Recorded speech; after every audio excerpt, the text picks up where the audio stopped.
ओम शांति। तो आज एक बहुत अच्छा विषय पर चर्चा करेंगे। हम व्यर्थ संकल्प से मुक्त, बीती हुई बातों से मुक्त कैसे बने, व्यर्थों से कैसे मुक्त बने। क्योंकि इस सीजन की टोटल जो बाबा की मुरलियां चली है, कारणों का निवारण करो, समस्याओं का समाधान करो, व्यर्थों से मुक्त बनो। मुझे लगता है शिवरात्रि में भी बाबा ने कहा कि बच्चे शिव जी को प्रसन्न करना चाहते हो तो क्या करो, व्यर्थ संकल्प के अक के फूल को क्या करो, शिव जी के ऊपर चढ़ाओ। तो हमें इस वर्ष में व्यर्थों से मुक्त बनना है, क्योंकि व्यर्थ संकल्प आज हमें परेशान करते, हमें दुखी बनाते हैं। वैसे तो आज होली मनाने के लिए भी आए हैं, तो होली मनाना अर्थात बीती को बिंदी लगाना। होली जो हो गया सो हो गया, और जो ऐसा बीती को बिंदी लगाता है उसको ही परमात्मा के संग का रंग लगेगा। जो बीती को बिंदी नहीं लगाता, ये क्यों हुआ, मेरे साथ क्यों हुआ, ऐसे कैसे हुआ, जितना निगेटिव सोचेगा उतना परमात्मा के संग में नहीं रह सकता, वो परमात्मा से दूर रहता है। इसलिए अब हमें होली मनाना अर्थात बीती को बिंदी लगाना। पहले तो क्या करते हैं, जलाते हैं। जलाने वाली शायद कल हो गई तो जलाया आप लोगों ने, वो तो लकड़ियां जलाई होगी। हाँ, तो जलाना क्या है, मेरे पुराने संस्कार को जलाना है। मेरे अंदर पुरानी कोई आदत है, पर चिंतन करने की आदत, गुस्सा करने की आदत, ये बुराई को जलाना, ये है होली करना। हाँ, बुराई को खत्म करना, ये है होली। और उसके बाद जब होली करेंगे तब ज्ञान का रंग लग जाएगा। अगर मेरी बुराई को खत्म ही नहीं किया तो रंग नहीं लग सकता, परमात्मा के संग में नहीं रह सकेंगे। क्योंकि जिसका चिंतन निगेटिव है वो आत्मचिंतन, परमात्मा चिंतन नहीं कर सकता। जिसके सोच निगेटिव है, जिसके सोच निगेटिव है, उसके घर में लक्ष्मी वास नहीं कर सकती, बरकत नहीं हो सकती, उसके घर के पानी के मटके भी सूख जाते हैं। जिसके संकल्प निगेटिव है, व्यर्थ है, उसके चेहरे में खुशी नहीं होगी, आपस में संबंधों में कड़वाहट आएगी। जिसके सोच निगेटिव है वो शारीरिक रूप से, मानसिक रूप से थक जाता है। इतना ही नहीं, जिसके सोच निगेटिव है वो कर्म योगी नहीं है, बैठ करके भी उसका योग नहीं लगेगा। जब योग में बैठेगा, शुरू तो करता है मैं आत्मा हूं, शांत स्वरूप हो, शक्ति स्वरूप हो, फिर कह के मेरे को उन्होंने क्यों बोला, फिर कह के ठीक है मैं आत्मा हूं शांत, फिर कह के 15 दिन पहले भी तो बोला था, फिर कह के ठीक है मैं आत्मा हूं शांत स्वरूप, फिर कह के सबके बीच में क्यों बोला। कहां योग लगेगा, ना उसका बैठ करके योग है, ना कर्म में योग है। इसलिए सबसे पहले हमें क्या करना है, व्यर्थों से मुक्त बनना जरूरी है। और जितना व्यर्थों से मुक्त बनेंगे तब जाकर के आप कर्म योग बन सकते हैं, भ्रुकुटी आसन पर बैठ सकते हैं, आत्म स्वरूप में टिक सकते हैं। जिसके मन में निगेटिव विचार चलते हैं उसको क्रोध आता है, आवेश आता है, और क्रोध, आवेश, विकार ये हमको दुखी बनाते। अगर जीवन में सुखी बनना चाहते हो, पॉजिटिव बनो। पॉजिटिव वाला सुखी है, निगेटिव वाला दुखी। सुख और दुख की परिभाषा, अगर आपका सोच निगेटिव है आप दुखी। जिसके सोच निगेटिव वो वायुमंडल को खराब करता है। जिसके सोच निगेटिव है उसकी बुद्धि अस्वच्छ बन जाते हैं। इसलिए हमें अपनी सोच को बदलना है, क्योंकि विचारों से शब्द बनते हैं, विचारों से वृत्ति बनते हैं, विचारों से दृष्टि बनते हैं। सारा खेल है विचारों का। अगर मेरे विचार ही निगेटिव, विचार बीज है, इसलिए इस सीजन में बाबा ने बार बार हर मुरली में कहा कि बच्चे व्यर्थों से मुक्त बनो, कारणों का निवारण करो, समस्याओं का समाधान करो। ये समस्या क्यों आते हैं? व्यर्थ संकल्प से समस्या पैदा होते हैं। व्यर्थ सोचना अर्थात दलदल में फंसना। जिसके सोच निगेटिव है, जिसके विचार ही निगेटिव है, उसका सब कुछ निगेटिव। बाबा ने इस सीजन में और एक गहरी बातें बाबा ने बताई है। बच्चे खजानों को वेस्ट नहीं करो। सबसे पहला खजाना कौन सा है? संकल्प का खजाना, समय का खजाना, ज्ञान का खजाना, शक्तियों का खजाना। ये कब खजाने जाते हैं? जब संकल्प वेस्ट जाएंगे तो समय भी। जिसके संकल्प निगेटिव है वो भ्रुकुटी आसन पर नहीं बैठ सकता, वो शारीरिक रूप से मानसिक रूप से थक जाता है। जिसके संकल्प की स्पीड ज्यादा है उसको तनाव पैदा होता है। क्या पैदा होता है? तनाव। तनाव को इंग्लिश में क्या बोलते हैं? टेंशन। टेन मतलब कितना? 10, और सन मतलब बच्चे। टेंशन मतलब 10 बच्चे। पहले तो 2-4 आए, फिर 10 पैदा होंगे, सुखी कैसे रहेंगे? अब किसी के 10-12 बच्चे, माँ बाप शांति से बैठेंगे। एक आएगा पापा जी मुझे कपड़े चाहिए, उसको भगाओ। दूसरा कहेगा पापा जी मुझे परीक्षा की भी देने। जितने बच्चे उतनी समस्या भी ज्यादा। इसीलिए कहते हैं छोटा परिवार सुखी परिवार। तो हमारे बच्चे कौन से? अनेक संकल्प विकल्प पैदा करेंगे, शाम को योग में बैठेंगे, वही संकल्प आपको हिलाते रहेंगे। पापा जी, मम्मी जी, एक को भगाओ दूसरा आएगा, दूसरा भगाओ तीसरा आएगा। इसलिए अपने विचारों को कम चलाओ, पॉजिटिव चलाओ। आज लोग सुसाइड कर रहे हैं, क्यों कर रहे हैं? उनके संकल्प निगेटिव है। टीवी खोलो निगेटिव, अखबार खोलो निगेटिव, किसी के पास जाकर के बैठो निगेटिव। इसलिए आज कोई सुसाइड करता है, कोई नशा करता है, कोई किसी का मर्डर करता है, ये सब निगेटिव से, तनाव से, टेंशन से। और जिसके मन में निगेटिव विचार चलते हैं, निगेटिव की स्पीड ज्यादा होती है। और जिसके दिमाग में स्पीड ज्यादा है निगेटिव की, उसका दिमाग गर्म होता है, दिमाग में केमिकल उतरते हैं, उसे शरीर की बीमारियां होती है। इसीलिए कहते हैं ना, जिसका पाव गरम, पेट नरम, दिमाग ठंडा, उस घर में कोई डॉक्टर है, उसको मार दो डंडा। ताली नहीं बजे। ताली बजाने से मेरा उमंग नहीं बढ़ेगा। मैं देख रहा हूं किसी ने साथ में माया को भी लेके आया है। ऐसा बैठा भाई, रात को तो सोए थे, फिर भी यहां अगर ऐसे करेंगे तो आपका वाइब्रेशन औरों को भी जाएगा, वो भी सो जाएंगे। इसलिए बीच बीच में थोड़ा एक्टिव होकर के बैठो। स्टूडेंट है, यूनिवर्सिटी के स्टूडेंट है, प्रिंसेस बनने वाले हैं।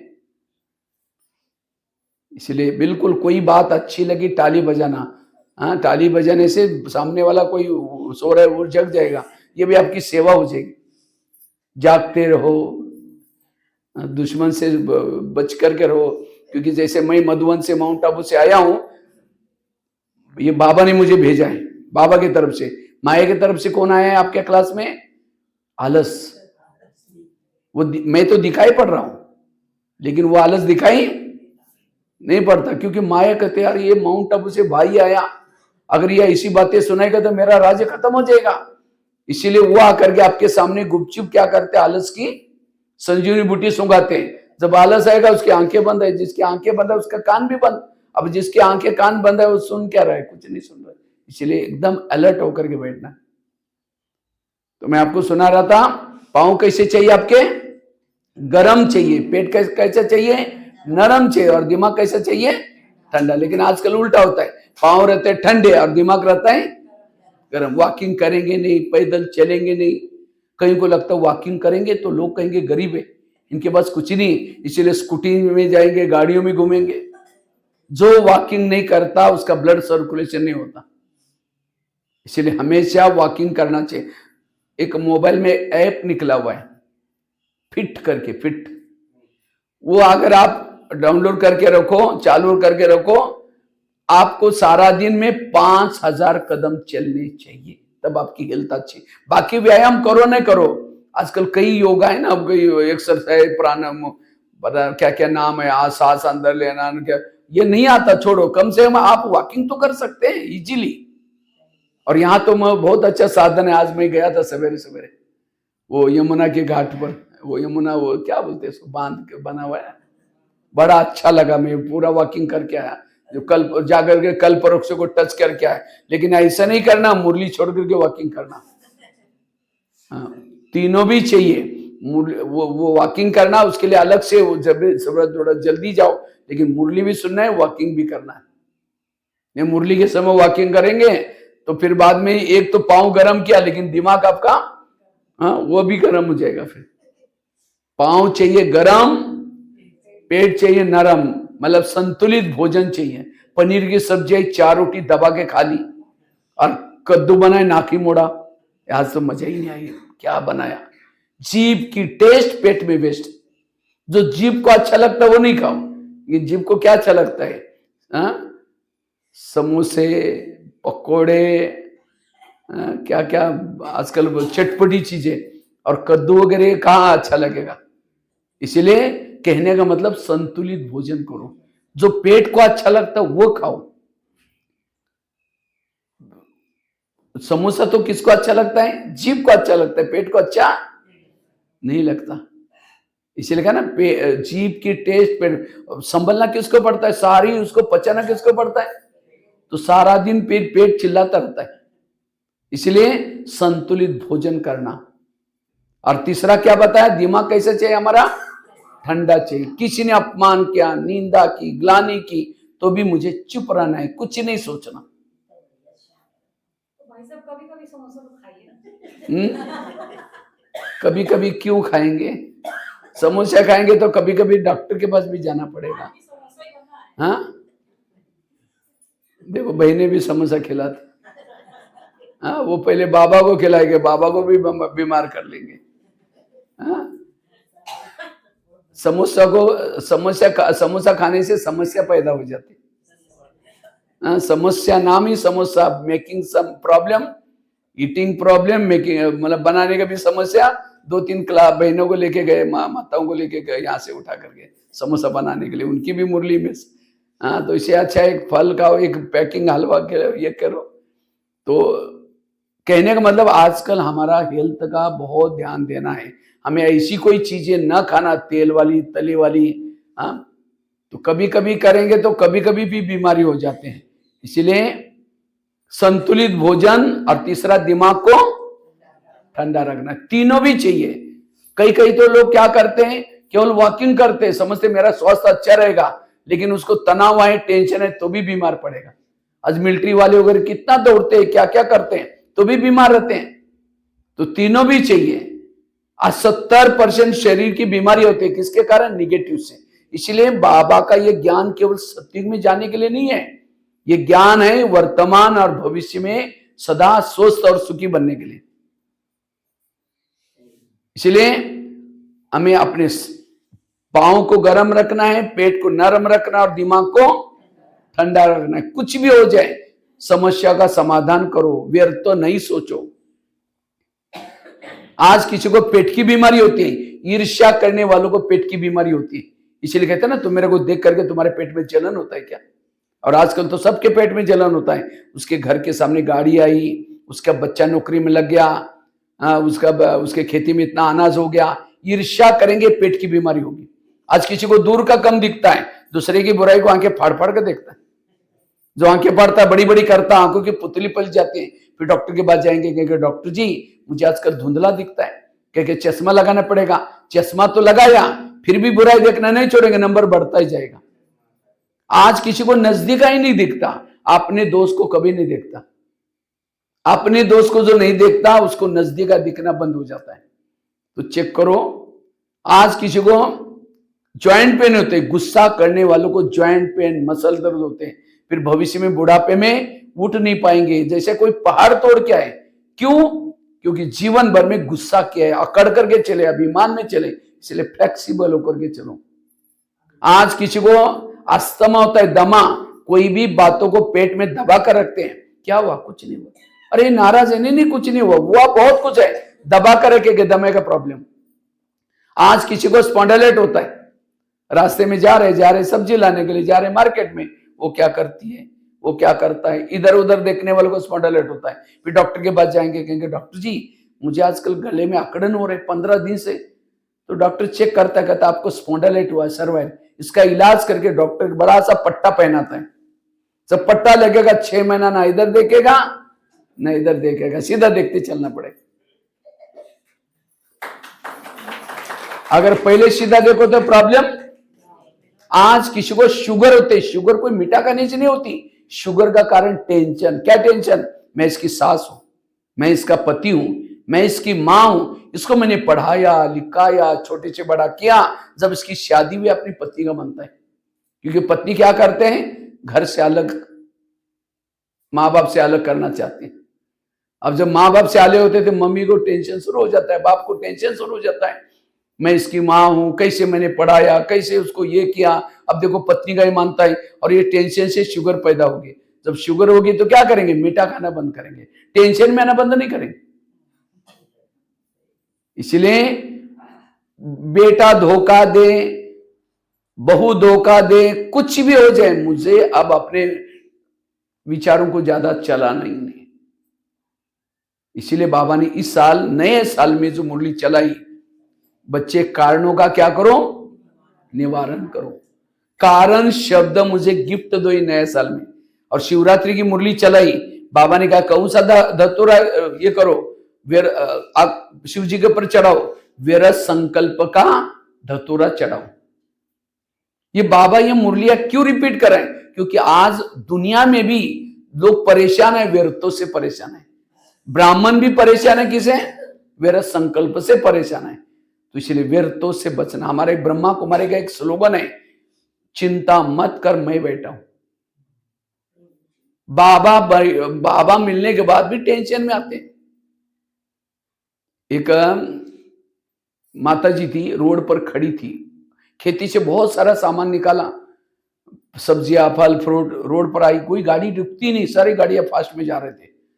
तो एक कार वाला देखा, ये बुढ़िया है, शाम हो गया और उसकी गठरी इतनी बड़ी है, वो जाएगी कैसे? तो उसने गाड़ी को रोक करके बिठा दिया, चल पड़ा।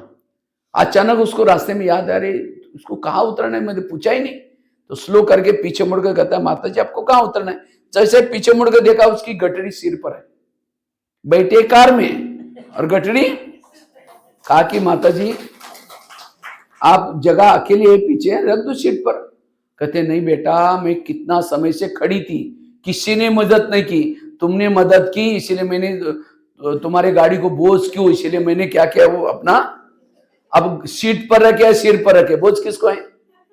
गाड़ी को है। तो इसी तरह बाबा का बनने के बाद में हम क्या करें, बोझ। इसीलिए सारे बोझ बाबा को दो, हल्के बनो। और जो हल्का बनेगा वो फरिश्ता है, वही फरिश्ता बिना बने बिना देवता। जो भी हमको ड्यूटी मिले सब हल्का रहना। दादी प्रकाश मणि बहुत खुश रहती थी। किसी मीडिया वालों ने उनको पूछा, दादी जी आप इतनी खुश क्यों रहते?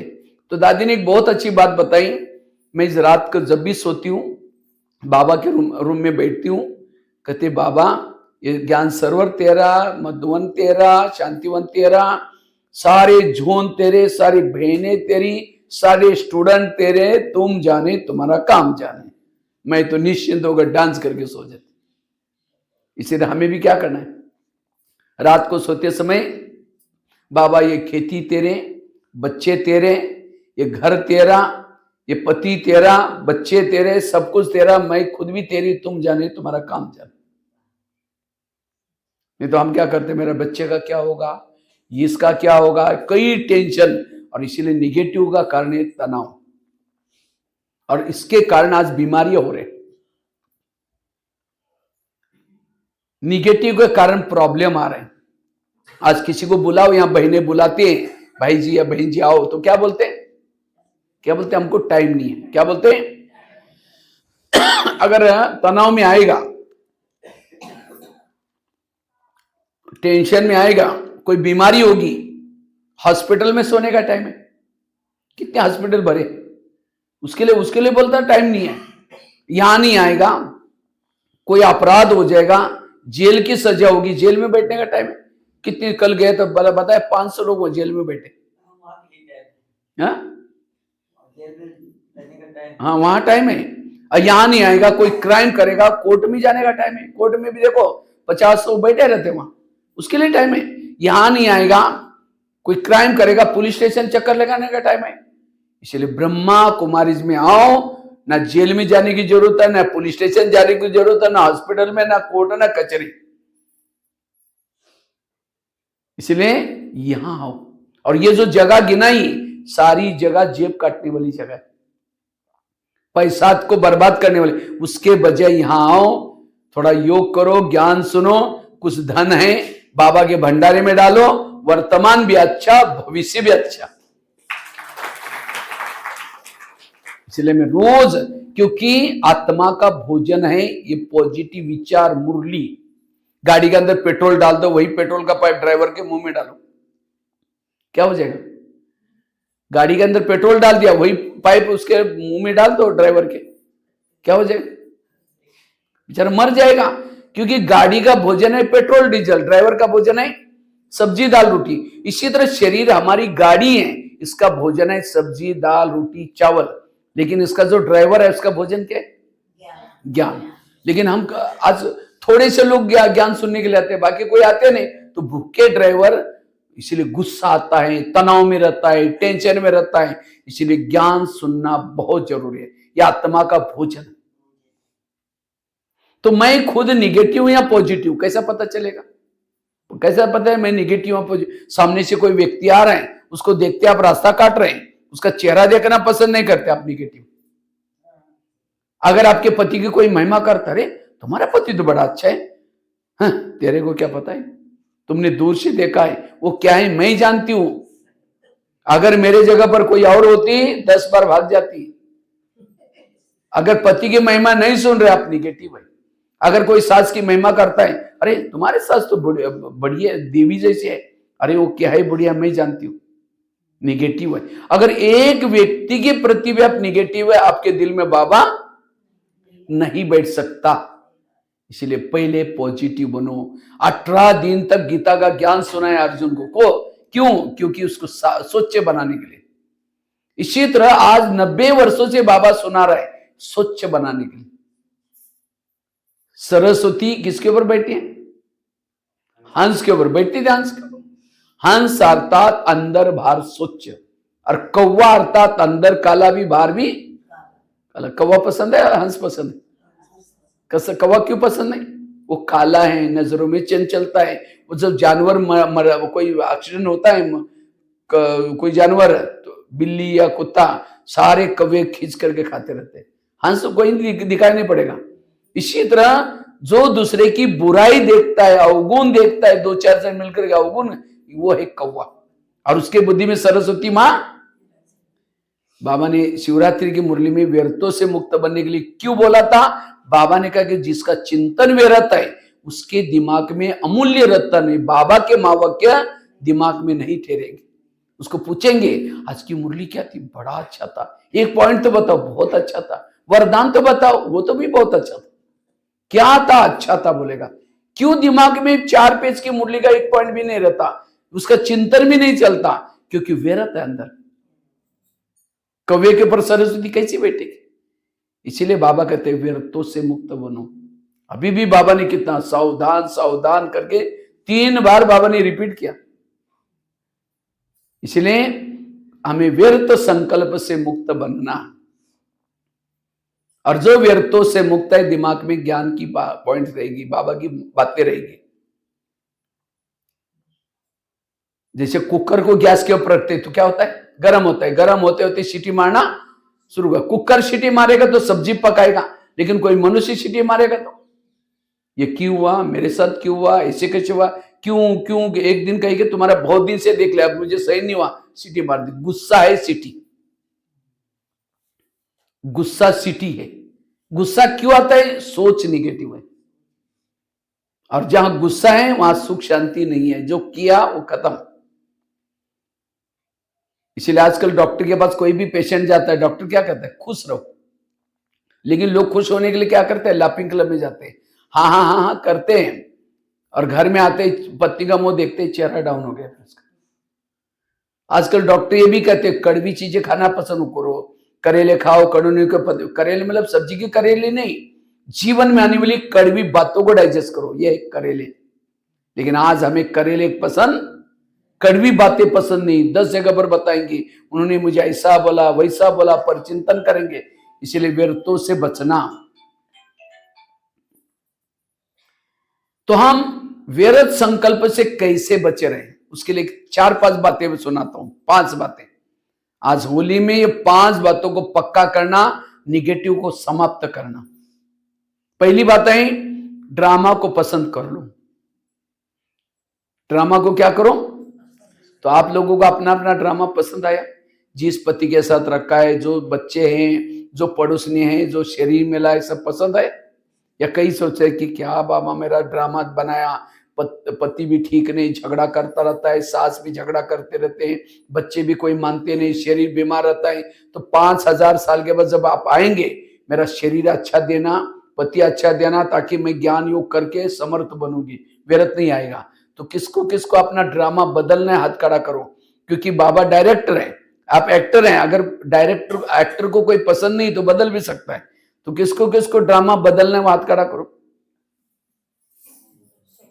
सबको बदलना है, सबको बदलना है। यही तो व्यर्थों का कारण है। अच्छा, क्योंकि मैं अभी मधुबन में जाने वाला हूँ, कल ही परसों निकलने वाला हूँ, बाबा 8 तारीख को आने वाला है। जाते मैं बाबा के रूम में कहूंगा, मैं हमीरपुर में गया था यूपी में, तो वहां के काफी सारे भाई बहनों ने कहा कि मेरा ड्रामा बदल दो, बताऊंगा। अच्छा, जिनको पसंद है बात खड़ा करो। आधे लोगों को पसंद है और आधे को, और वो भी मरा हुआ हाथ। पसंद है तो ऐसा हाथ उठना चाहिए, टक करके, दोनों भी हाथ। क्या बात है, पहले तो पसंद नहीं था, अभी पसंद भी कर दिया। ये समझा नहीं? हाँ, क्योंकि अगर ड्रामा को बदल देंगे तो ये जो ड्रामा बनाए, बाबा मिलाए, ज्ञान मिलाए, वो भी बदल जाएगा, फिर वो नहीं मिलेगा। फिर अब जब यही ड्रामा नहीं बनेगा तो सत्युग भी नहीं मिलेगा। आज पति अगर आपको झगड़ा ना करता, गुस्सा ना करता, तो अगर बहनें आपको कहती माता जी थोड़ा ज्ञान में आओ ना, परमात्मा है, ज्ञान सुना रहे, बहन जी हमारे घर में बड़ी शांति है, नहीं चाहिए तुम्हारा ज्ञान। उस पति का धन्यवाद। तंग किया, परेशान किया, अशांत हो गए, शांति के लिए मंदिर में गए, मंदिर में प्रदर्शन देखी, और वो प्रदर्शन देखे यहाँ है, कोर्स किया, ज्ञान में चल रहे हैं, सत्युग में गए। तो आज तक का जो ड्रामा कल्याणकारी था, अभी भी आएगा वो भी कल्याणकारी। इसलिए ड्रामा कल्याणकारी, इसलिए ड्रामा को पसंद कर लो। वैसे तो ये बाबा बार बार ये रिपीट क्यों करता है ड्रामा? क्यों? हर एक का ड्रामा कल्याणकारी है।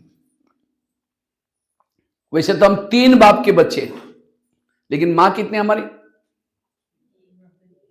देखो, मां ही पता नहीं किसी को। जिस बच्चे को अपनी मां ही पता नहीं, उसको क्या कहेंगे? हाँ?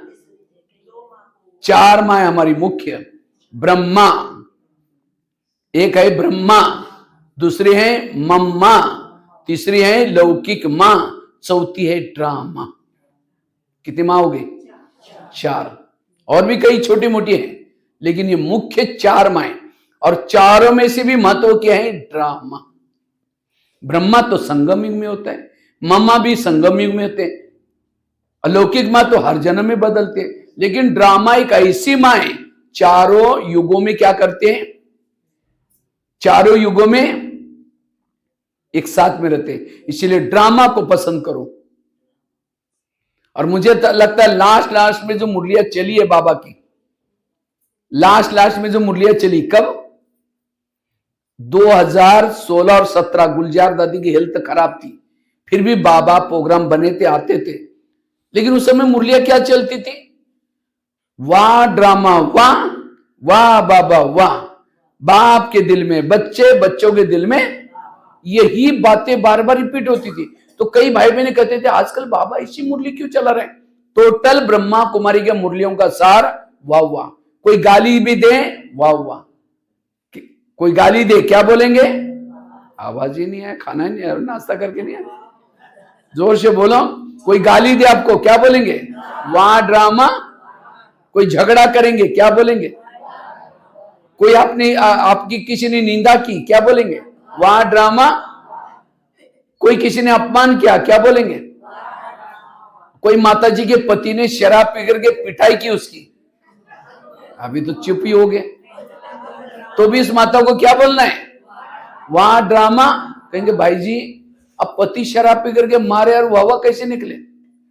क्यों मार रहा है? देखो मैंने इतना काम करती हूँ, उल्टा ये हो जाएगा। लेकिन तो भी वाह वाह खुश रहना है। क्यों?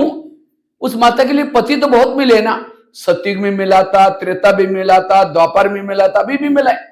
सतयुग के पति तो बहुत अच्छे थे, ना शराब पीते थे, ना मारते थे, ना पीटते थे, सोने के महलों में रहते थे, पुष्पक विमान था, वो देवता के रूप में थे। लेकिन क्या उस सतयुग वाले पति के कारण बाबा मिला? और अभी का पति भले शराबी है, मारता है, पीटता है, उसके कारण कौन मिला है?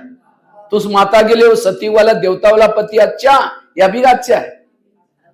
बोलो। अभी का अच्छा। सतयुग वाला दिल्ली में रहता था, यमुना कंटे में, और यहाँ का संगम युग का हमीरपुर के यमुना कंटे में रहता है। तो हमीरपुर वाला अच्छा है, दिल्ली वाला अच्छा? कौन सा अच्छा है? बाबा को और बोलना चाहिए, बाबा ये हमीरपुर वाला पति मुझे 5000 साल की बदली जरूर देना, क्योंकि इसके कारण आप मुझे मिले हैं। इतना ही नहीं, 21 जन्मों के पति मिले, प्रॉपर्टी मिली, उसका निमित्त ये संगम युग का हमीरपुर वाला पति। तो कितना वो गाली दे, अपमान करे, तो भी हमें वाह वाह करना है, कभी भी निगेटिव। ये है व्यर्थों से बचने का तरीका। हमें पति को नहीं छोड़ना, पति को नहीं छोड़ना, घर को नहीं छोड़ना, बच्चों को नहीं छोड़ना, गली वालों को नहीं छोड़ना, केवल अपने सोच को बदलो। इस पति के कारण मुझे क्या क्या मिला? नजर बदलो तो नजारे बदल जाएंगे। अपना चश्मा पॉजिटिव बनाओ। इसलिए ये ड्रामा बड़ा संगम युग है, सतयुग है गोल्डन एज, संगम युग है डायमंड। तो डायमंड ये महत्व का ही है। सतयुग में भी शरीर मिला था, कंचन काया था, लेकिन क्या वो शरीर की आंखों से बाबा को देखा था?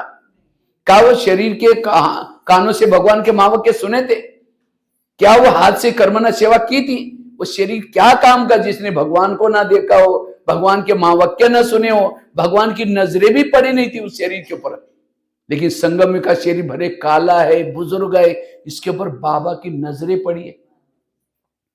जिस शरीर पर भगवान की नजर पड़ी वो युगों युगों तक द्वापर से लेकर के मंदिरों में मूर्ति के रूप में पूजे जाएंगे। वो शरीर, वो सतयुग का शरीर पूजा नहीं जाता, लेकिन कौन से शरीर का शास्त्रों में, ग्रंथों में शरीर का गायन आएगा। इसलिए बाबा कहते बच्चे, ये शरीर के हार्ट में बाबा बाबा निकलता है, उस सतयुग वाले शरीर में से बाबा बाबा नहीं निकलता। इसलिए संगम युग के बच्चे भी अच्छे, सतयुग में भी बच्चे मिले थे, वो राजकुमार थे, मोबाइल नहीं देखते थे, कहना मानते थे, लेकिन उन बच्चों का कारण बाबा थोड़ी मिला है। और अभी के बच्चे भले मोबाइल देखते हैं, भले कहना नहीं मानते, गुस्सा कर, तो भी इनके कारण बाबा मिला है। इसी पड़ोसनी के कारण बाबा मिला है। तो संगम युग का मेरा सब कुछ कल्याणकारी, बाबा कल्याणकारी, ड्रामा कल्याणकारी, सब कुछ। कोई माँ बच्चों को थप्पड़ मारते तो बच्चा कहां जाता है? माँ को मारेगा तो माँ के पास कैसे जाएगा? कमाल है। बाप के पास जाता और क्या बोलता है? मम्मी ने मुझे थप्पड़ मारी। इतना ही बोलता ना, ये थोड़ी बोलता है मम्मी ने मुझे थप्पड़ मारी, इस मम्मी को बाजार में बेच करके दूसरी लेके बोलता है। लेकिन हमें जब ड्रामा में थप्पड़ मारते हम कहा जाते? बाबा के पास। और क्या बोलते? बाबा ये ड्रामा को बदल दो ना, ये ड्रामा के सीन को क्या करो, माना इस माँ को बेच करके दूसरी लेके आओ। तो बाबा क्या कहता है? तुमको यहां से जाना तो तुम चले जाना, मैं तुम्हारे कारण मेरी पत्नी को थोड़ी भगाओ। ड्रामा बाबा की पत्नी है, याद रखना। बाबा को कई बच्चे कहते बाबा जब द्वापर युग में दुख शुरू हुआ तब क्यों नहीं आए? तो बाबा कहते ड्रामा ने मुझे नीचे बुलाया नहीं है, मेरे पत्नी ने मुझे बुलाया नहीं, मैं उसके बिना नहीं आ। बाबा को भी अपनी पत्नी इतनी पसंद है, तो हमें भी अपनी माँ। इसलिए वाह ड्रामा, वाह गाली दे, अपमान करे, वाह वाह करते रहो, व्यर्थ सारा खत्म हो जाएगा। इसीलिए संगम युग में महान भाग्यशाली वो हैं जिनके जीवन में समस्या ज्यादा, विघ्न ज्यादा, परिस्थितियां ज्यादा, वो बड़े भाग्यशाली। कुंती के सामने कृष्ण जाता है, कुंती को पूछता है तुमको क्या वरदान चाहिए? सोना चांदी जो भी मांगो, आज मैं तुम्हारे भक्ति का फल देने के लिए आया हूं। तो कुंती कहते हैं मुझे सोना चांदी नहीं चाहिए, मुझे जीवन में समस्या चाहिए। तो कृष्ण कहता है तुम क्या मांग रहे हो? तथास तो तुम्हारी जो भी इच्छा पूर्ण हो जाए। फिर कहा कि तुमने समस्या क्यों मांगी? कहते समस्या होगी, आप सदा मेरे साथ में रहेंगे और आप मेरे साथ में रहेंगे, यही मेरा सौभाग्य है। जिसके जीवन में विघ्न, समस्या, प्रॉब्लम, कौन याद आएगा? बाबा, वो भी दिल से बाबा याद आएगा। और जितना बाबा याद आएगा पद ऊंचा है। और जिन माताओं को समस्या नहीं, प्रॉब्लम नहीं, तो उसको बाबा याद, इसलिए बाबा कभी कभी बांधेली माताओं को याद करता है मुरलियों में। बांधेली माताओं का पद ऊंचा है, क्योंकि जब पति तंग करता है, परेशान करता है, उसको कौन याद आता है? बाबा, दिल से। और जितना बाबा याद आएगा पद भी ऊंचा। तो पति तंग करने वाला चाहिए, प्यार करने वाला चाहिए? हाँ? पक्का? इसलिए विघ्नों से कभी भी घबराना, तो व्यर्थों से मुक्त बनने के लिए ड्रामा को पसंद कर लो। यह है पहली बात। दूसरी बात है, अगर व्यर्थों से बचना है, उसके लिए सवेरे सवेरे अपने दिनचर्या में 3 बातें पक्की करो। एक तो अमृत वेला का योग अच्छा करना, दूसरा क्लास के पहले आकर के आधा घंटे का योग, और तीसरा रोज हमें क्या करना है? ईश्वरीय महावाक्य यहां आकर के सेंटर पर सुनना। जो ये 3 चीजें करते हैं उनकी अवस्था अच्छी बनती है, आत्मिक स्थिति बनते हैं, उनको कभी भी व्यर्थ संकल्प नहीं चलेंगे। 3 बातें बताई। एक तो अमृतवेला का योग, ये इसमें फोटोज लेना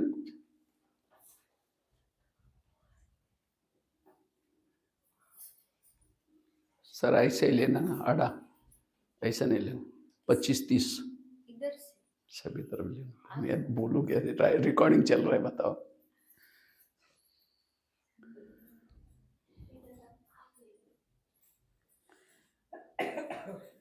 तो क्या करेंगे?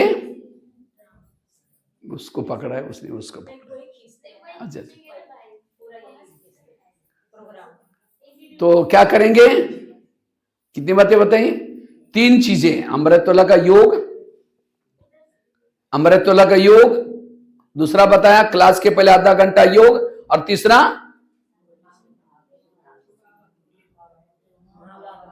ईश्वरीय महावाक्य रोज सुनना। तो अमृतवेला कौन कौन उठता है? हाथ खड़ा करो। अच्छा, उठ रहे, बहुत अच्छा। लेकिन अमृतवेला का चुपचाप आपका कोई वीडियो बनाए जाए। अमृतवेला उठे थे, योग कर रहे थे, और किसी ने चुपचाप वीडियो बनाया, और उसी वीडियो को आपको 10 बजे दिखाया जाए, इस सवेरे का आपका अमृतवेला का वीडियो, क्योंकि मेरा है। मैंने ऐसे कहते दीवार के सारे बैठे मुंह खुला के बंदा, 2 बार मच्छर अंदर भी गया और बाहर भी आया, पता भी नहीं चला। अगर ऐसा योग करेंगे, अगर ऐसा योग करेंगे तो आपका ये कैसे आएगा? हाँ? कैसे आत्मिक स्थिति बनेगी? इसलिए अमृतवेला आंखें खोल करके बैठो, और केवल खोल के नहीं, कोई घर में मेहमान को बुलाओ, मेहमान आने से पहले कुंडी लगा दो, सो जाओ। वो बेल बजा रहे, घंटी बजा रहे, दरवाजे नहीं खोलो, हमको कैसा लगेगा? कैसे लोग है? इन्होंने मुझे बुलाया, मैं 10 काम छोड़ के आया, कुंडी बंद किया, चला जाएगा। फिर फोन करो, क्या बात आप आई नहीं? कह मैं आया था, बेल बजाई थी, आप नहीं अंदर थे, दरवाजा नहीं खोला, चला गया। नहीं, दोबारा जरूरी काम है। फिर आया, फिर कुंडी बंद कर दिया, फिर फोन करो, अब कहेगा कभी नहीं आऊंगा। इसी तरह अमृतवेला उठेंगे, बाबा कहेंगे मीठे बाबा, प्यारे बाबा, आ जाओ, हम आपसे बातें करनी है, बातें करनी है।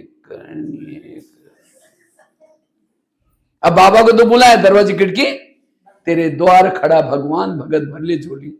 इसलिए आंखें खोल करके बैठो, और केवल खोल के भी नहीं। अब कोई घर में मेहमान बैठा होगा, चेहरे की तरफ देखते रहो, वो कह फोन क्यों किया था? बातें करते ना, किसी ने बोला मेरा ये काम था, मेरे को ये प्रॉब्लम हुआ, मुझे बीमारी हुई, बातें करते ना, केवल ऐसे चेहरे को थोड़ी देखते। इसी तरह हम अमृतवेला क्या करते हैं? उठेंगे, बाबा के फोटो की तरफ देखते रहेंगे, झूमते रहेंगे, कुछ बोलेंगे नहीं। फिर देखेंगे घड़ी में कब तक देखना? अच्छा और 15 मिनट देखना, अच्छा और 5 मिनट। अब कोई मेहमान बैठा उस चेहरे की तरफ देखो, घड़ी की तरफ देखो, उनको लगे इनको कहीं जाना है। मैं कई बार देखता हूँ माताएं धीरे से ऐसी घड़ी की तरफ देखती, क्लास को सुनते सुना, हम समझ गए हम की बुद्धि अब यहाँ से निकली है, इनको जाना है। सुना के फायदा क्या हो गया? फिर जब बुद्धि यहां नहीं है, वो देखते हैं कब पूरा हो जाएगा। इसलिए लगन में मगन होकर के बैठो। इसलिए अमृत वाला अच्छी कर। कई तो क्या करेंगे, मैं आत्मा हूं, शांत स्वरूप हूं, शक्ति स्वरूप हूं। अब जा रही चांद सूरज तारांगन के पार। अब तारांगन के पार जो कोई झुटका लगा देगा, नीचे हड्डी गुड्डी टूट जाएगी। बाबा कहते हैं मैं रोज तुम्हारे घर में आता हूं। बाबा आपके घर में आता आपको दिखाई पड़ता है? हाँ, रोज जहां बीके भाई बहन है, हर एक के घर में रोज बाबा हाजिर लगाता है, दिखाई पड़ता है। बाबा को देखने के लिए होश में बैठो। कैसे बैठो? होश में। अब कोई शराबी शराब पी करके गटर में पड़ा है और कोई आकर के उसको कहे 10 रुपए ले लो, घर में जाकर सो जाओ, क्या कहता है? मैं राजा हूं, मुझे कुछ नहीं चाहिए। नशे में। इसी तरह अमृतवाला बाबा वरदानों का झोला लेके हरे के पास आता है, पूछता है बच्चे कुछ चाहिए, लेकिन हम कुछ नहीं चाहिए, राजा हूं। कई तो दिन में झूमते अमृतवाला पता नहीं क्या करते होंगे। इसलिए होश में बैठना। अमृत। एक कुमारी ने मुझे क्वेश्चन पूछा, कहते भाई साहब मैं अमृतवाला उठती हूँ लेकिन परम धाम में नहीं जाती हूँ। हमने कहा क्यों? कहते उसी समय हमारे घर के ऊपर बहुत अंधेरा होता है। हमने कहा अंधेरे में कोई भूत पकड़ेगा? हाँ, उसके शरीर यहां बैठा है, आत्मा भी कभी परम धाम में, आत्मा नहीं जाती परम धाम में, मन बुद्धि जाता है। अब जिसका ध्यान जाता है उसको कैसे भूत, ध्यान को कैसे भूत पकड़ेगा? देखो कैसे। एक कुमार कहता है भाई साहब मैं अमृतवाला उठता ही नहीं। हमने कहा क्यों? नींद नहीं खुलती। हमने कहा अलार्म लगाए करो। कहता 5 अलार्म लगाता हूं तो फिर मैं, कहता सुनाई नहीं पड़ता। हमने कहा क्यों नहीं सुनाई पड़ता? कहता मैं सोने के लिए ऊपर परमधाम में जाता हूं और अलार्म की घड़ी तो मेरी यही होते है, इसलिए सुनाई नहीं पड़ता, इतना डिस्टेंस है ना। हमने कहा आप परमधाम में नहीं जाते, धाम तो बहुत है, निद्रा लोग, स्वप्न लोग। इसलिए अमृत वाला अच्छी तरह कर। अमृत वाला क्यों अच्छी नहीं? सोने से पहले ढीली अवस्था में सो जाते हैं। बाबा आज थक गए, घर में मेहमान आए थे, मेरी तबीयत थोड़ा ये है, कल सवेरे उठना है, बर्तन मांजना है, फिर क्या क्या बातें सोच के सो जाते। अमृत वाला कैसी होगी? इसलिए अमृत वाला अलर्ट है। दूसरा, क्लास के पहले आधा घंटे का योग। क्लास कितना बजे चलती है यहाँ? 7 बजे। मुरली कितना बजे चालू हो जाते हैं? 7, 7:30। लेकिन 7 बजे कौन कौन आते हैं? थोड़ा एक आएगा, दूसरा आएगा। इसलिए 7 बजे से पहले ही आकर के योग करना। जो क्लास के पहले योग नहीं करते, केवल मुरली सुनते, उसके लिए मुरली कोई काम की नहीं। अब खेती में सूखी रुकी खेती में अनाज डाल करके धान लगाते हैं, उसको तैयार करते, खेती को बाद में डालते ना। तो ये ज्ञान का अनमोल बीज आधा घंटा योग करके दिमाग में डालो, तब उगेगा। ये धारणा में क्यों नहीं आते? क्योंकि योग नहीं करते। इसलिए कल से सबको क्या करना? आधा घंटे का योग करना है। और मुरली अगर सुनाते, देखो मैंने कितना 15 या 20 मिनट में मुरली पूरी की। मुरली को सीधा पढ़ो 20-15 मिनट लगता है, ज्यादा नहीं। लेकिन योग के लिए टाइम दो। अभी तो बाबा ने साधन भी आपको बनाकर दिया है। इसलिए हर एक को क्लास के पहले आधा घंटे का योग जरूर कल करना है।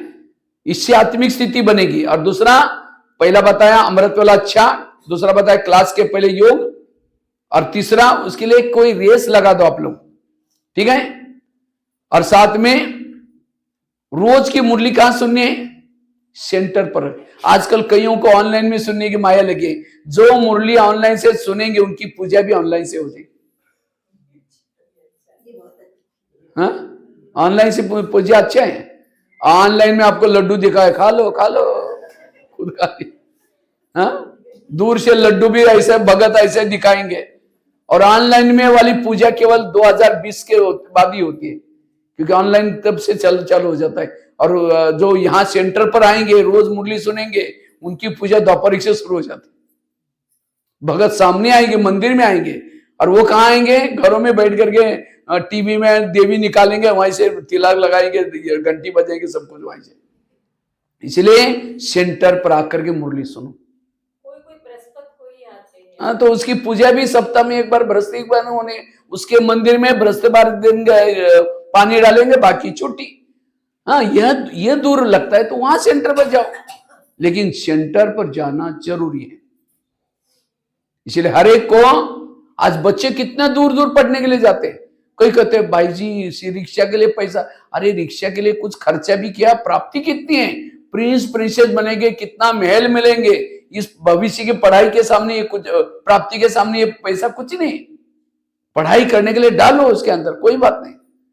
इसलिए हमें रोज क्लास के पहले आधा घंटा योग करना है। मुरली यहाँ गए, एक एकलव्य था, गुरु द्रोणाचार्य के पास गया, कहते मुझे नंबर 1 चाहिए, मैं अर्जुन से भी होशियार हूं। कहा कि तुम्हारा गुरु कौन है? आप ही मेरे गुरु है। नहीं तो मेरे पास कभी आए नहीं, चलो मैं दिखाता हूं। तो एक जंगल में लेके गए उनको, किसको? द्रोणाचार्य, गुरु द्रोणाचार्य, और एक पुतला दिखाया, देखो आपका पुतला है, आपको, आपकी मेरे गुरु है। तो भी उसको नंबर 1 नहीं दिया। नंबर 1 किसको दिया?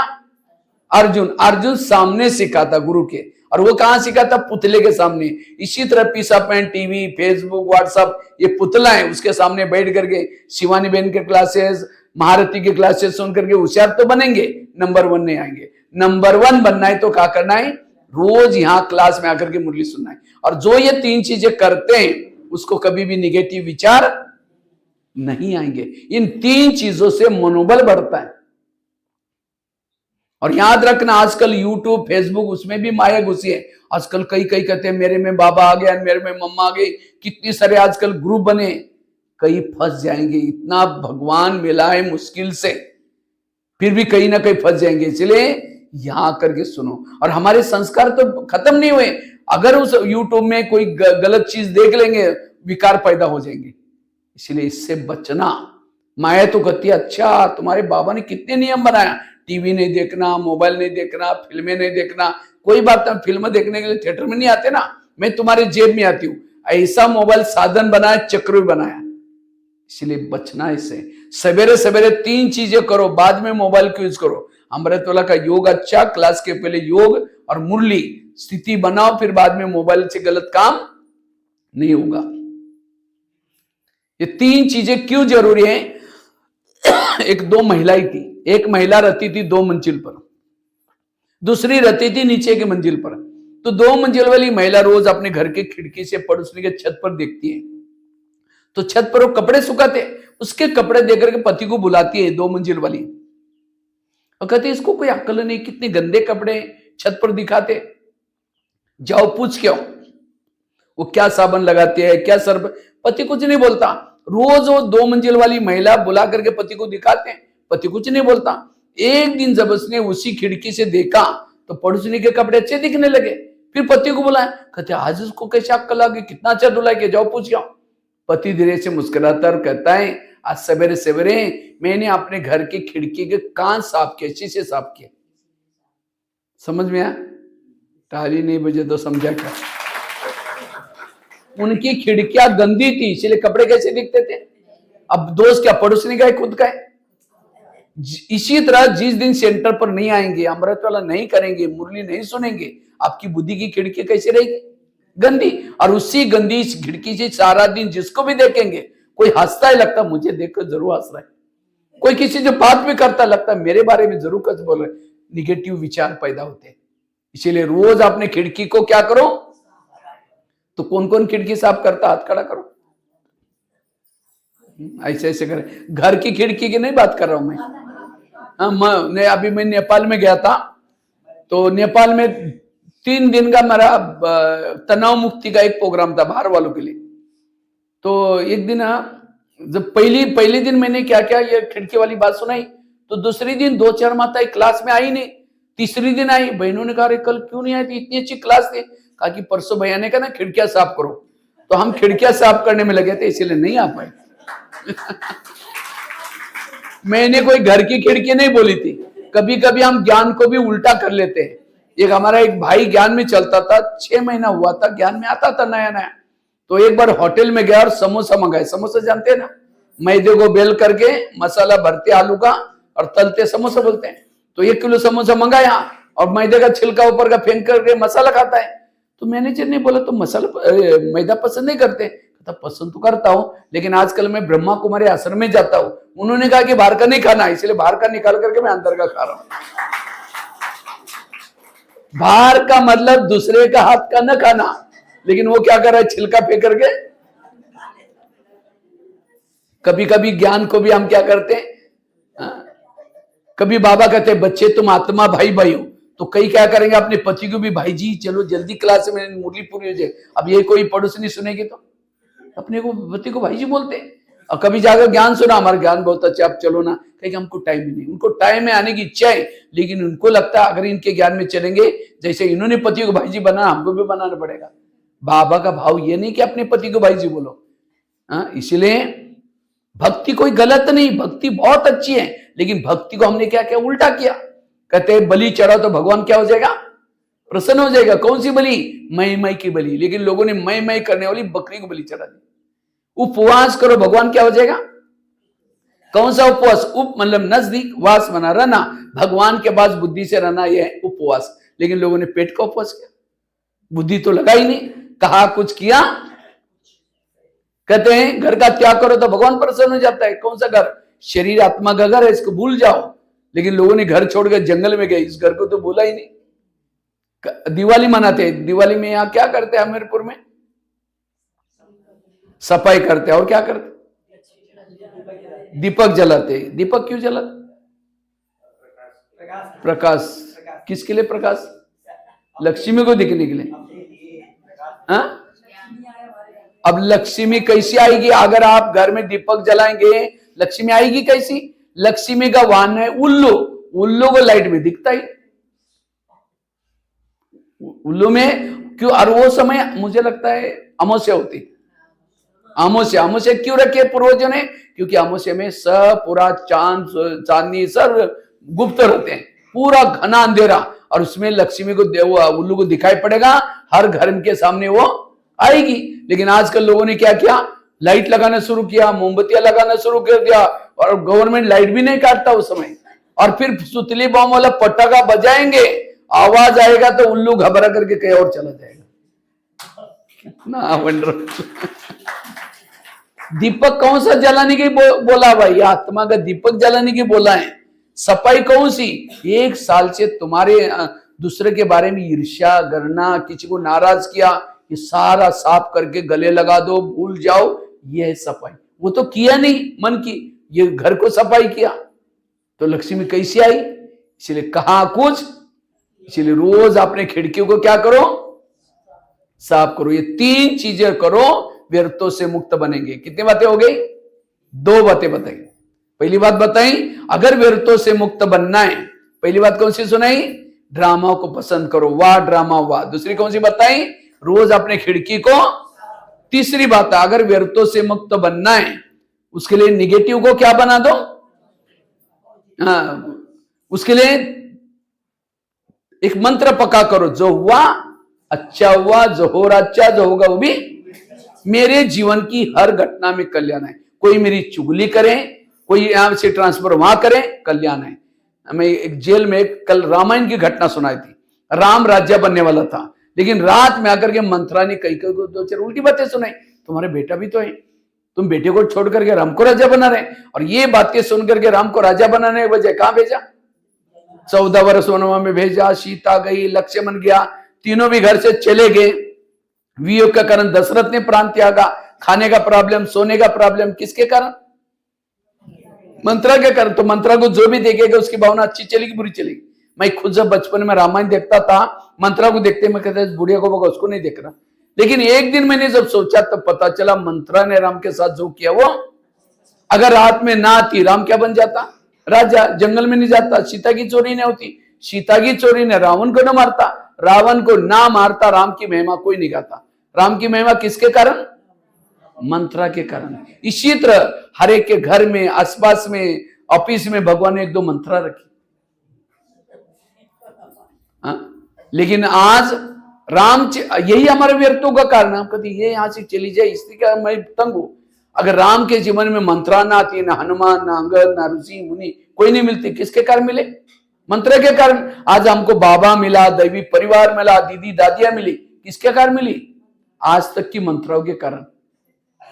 अगर वो ऐसा ना करते तो हम यहां, इसलिए कभी एकांत में बैठ करके, आज होली है ना, तो क्या करो, लास्ट में जिन्होंने आज तक तंग किया, परेशान किया, उन सबको धन्यवाद दो। आप लोगों ने हमें तंग किया, हमारा बहुत अच्छा हुआ, लेकिन 5000 साल के बाद फिर तंग करने के लिए जरूर आना, क्योंकि आपके कारण हम यहां तक आए। ये है बीती को बिंदी लगाना, ये है होली मनाना। अगर वो ना आते तो हम ये यहां तक नहीं पहुंचते।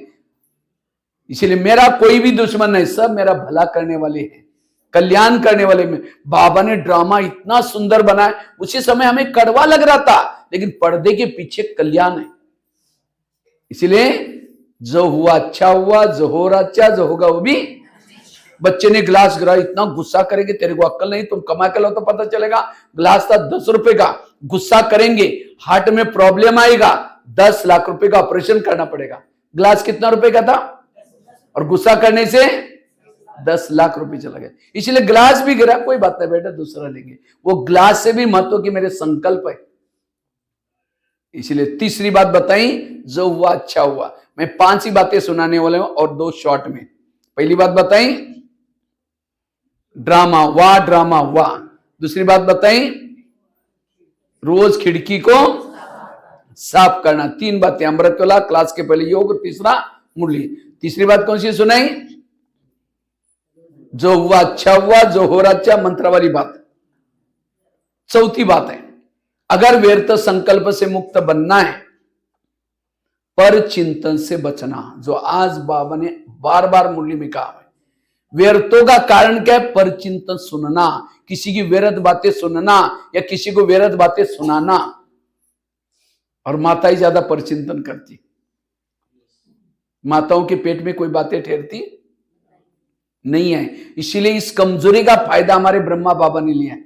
माताओं की कमजोरी, कोई पेट में बातें ठहरती, इसलिए ज्ञान का कलश किसको दिया है, उसको पता है कि अगर ज्ञान का कलश उनको देंगे तो सबको सुनाएंगे। इसलिए देखो माताओं की संख्या कितनी ज्यादा है, और भाई तो एक लाइन मुश्किल बैठी है। क्योंकि माताओं को, जो बहनों ने कहा कि अरे हमारे माउंट आबू से भाई आने वाले हैं, हमें वहां 3 तारीख को आना, तो उसने भी फोन करके उसके बाद तुम भी आना, कितने लोगों को बुलाया। ये ज्ञान की बातें भले सुनाओ, लेकिन व्यर्थ बातें किसी को नहीं सुनाना। ये व्यर्थ संकल्प, व्यर्थ विचार यह हमारी समस्या का। इसलिए माताएं ज्यादा परचिंतन करती है। क्यों, कोई बात भी माताएं सहन तो करती हैं, सहन शक्ति ज्यादा है कम है आप लोगों के अंदर, ज्यादा। लेकिन मजबूरी का नाम महात्मा गांधी। माताएं सहन करते, पति ने कुछ बोला टक करके थप्पड़ तो नहीं मारेंगे वापस, चुप तो बैठेगी। लेकिन जैसा पति खेती में चला गया, ऑफिस में चला गया, चुपके से पड़ोसने के बाद जाएगी, पानी भरने के बहाने जाएगी, या माचिस लेने के बहाने जाएगी। फिर पूछेगी खाना खाया, वो कहेगी अरे क्या खाओ, पति ने बड़ा घमासान किया। वो कहेगी मेरा भी कोई कमाई क्या। वो अपने घर की सुना रहे, वो अपने, इसको कहते हैं परचिंतन। वो जाते जाते कहेगी मैं कभी कभी धमकाती हूँ, तुम भी कम नहीं करना, नहीं तो सिर पर बैठेगा। बस वो बातें सुन के आई, सारा दिन वही चिंतन चलता है। शाम को आएगा, धमकाऊंगी, मैं भी कोई कम हूं क्या। जब शाम को आता है, पानी मांगता है, कैसे देंगे, ले तेरे को आता नहीं, गुस्से से पानी दिया, गुस्से से। ये क्या हुआ, परचिंतन करने से घाटा हुआ। इसलिए माताओं को अगर शिव शक्ति बनना है, तो जो भी बातें मेरे जीवन में आएगी उसको डाइजेस्ट करना है, सहन शक्ति को। इसलिए गणेश का पेट बड़ा दिखाते हैं, और इसलिए विघ्नहर्ता। अगर आपको दूसरे की विघ्न हरना है, तो आपके जीवन में जो बातें आएंगी, निगेटिव बातें, उसको पेट में संभालो। और दिखाते हैं हाथी का सिर, हाथी कान हिलाता रहता है, हाथी के कान में चींटी गई मर जाता है, इसलिए हिला। तो हमें भी क्या करना है, अटेंशन रूपी कान हिलाते रहना है, व्यर्थ बातें सुननी। हम कान हिलाने के बजाय क्या कहते हैं, और क्या हुआ, अरे बैठो ना, चाय पानी पी के जाओ ना, बताओ और क्या क्या हुआ, उसको और ही कहेंगे सुनाओ, और ही विघ्न बढ़ जाएगा। इसलिए आज से कभी किसी का परचिंतन करने से वायुमंडल खराब हो जाएगा।